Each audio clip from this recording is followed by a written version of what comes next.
মামলায় গ্রেপ্তার জীবন কৃষ্ণ সাহা, সিবিআইয়ের পর ইডির হাতে গ্রেপ্তার এবার বড়োয়া তৃণমূল বিধায়ক। মোদি ফিরতেই 26-এর ভোটের আগে আবার তৎপর ইডি। 26-এর আগে কি বাংলায় ভোট পেতে ধরপাকড় খেলা এটা? দেখুন, ইতিপূর্বে জীবনকৃষ্ণ সাহেব 13 মাস জেল খেটেছিলেন সিবিআইয়ের হাতে, তারপরে জামিন পেয়েছিল। এখন ইডি আজকে সকালে বাড়িতে গিয়েছিল। উনি পাঁচিল টপকে পালানোর চেষ্টা করেছিলেন, মোবাইলে ফেলে দিয়েছিল। পাঁচিলের হাইট উঁচু হওয়ার কারণে হয়তো উনি টপকাতে পারেননি, ওনাকে ধরেছে, গ্রেফতার করেছে। তো আমি দাবি তুলেছি একটা, যে আমাদের দাবি মানতে হবে, পাঁচিলের হাইট কমাতে হবে রাজ্য সরকারকে। তাছাড়া এগুলো কষ্ট পাচ্ছে, কারণ দুর্নীতির টাকায় তো খেয়ে শরীর স্বাস্থ্য ভালো বানিয়ে ফেলেছে, টপকে পালাতে পারছে না, বারবার অকৃতকার্য হয়ে যাচ্ছে টপকানোর ক্ষেত্রে। তো এখন ব্যাপারটা হচ্ছে, হঠাৎ এত তৎপর হয়ে উঠছে কেন ইডি বা কেন্দ্রীয় এজেন্সি?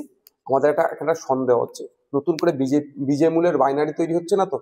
যে বিজেপি তৃণমূলের যে বাইনারিটা আমরা ক্রমশ ভাঙতে পেরেছিলাম, মানুষ বুঝতে পেরেছিল যে কিভাবে আমাদের বাড়ির মেয়ে তিলোত্তমাকে খুন করার পরে সিবিআই কেসটা হাতে নেওয়ার পরেও যেন একটা ঝিমিয়ে চলছিল। যত সময় চার্জশিট না দেওয়ার ফলে জামিন পেয়ে গেল সন্দীপ ঘোষেরা, এই সমস্ত বিষয়গুলো আমাদেরকে ভাবছিল।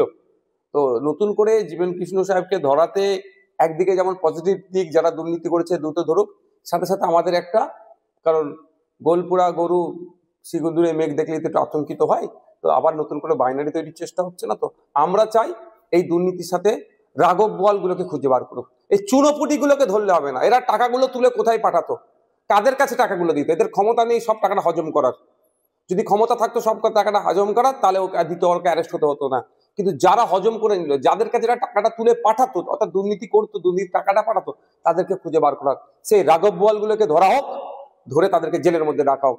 শিক্ষা একটা পুরো প্রজন্মকে শেষ করে দিয়েছে দুর্নীতির কারণে। আজকে উচ্চশিক্ষায় শিক্ষিত হতে মানুষের অনীহা। আপনি খোঁজ নিয়ে দেখুন, ক্যালকাটা ইউনিভার্সিটির কথা যদি বলি, প্রায় 50% সিট এখনো খালি রয়ে গেছে, অর্থাৎ ভর্তি হয়নি। কেন? কারণটা কি? উচ্চশিক্ষায় শিক্ষিত হওয়ার যে প্রতি অনীহা। কারণ চাকরি নেই, চাকরি হলে আবার দুর্নীতি হবে।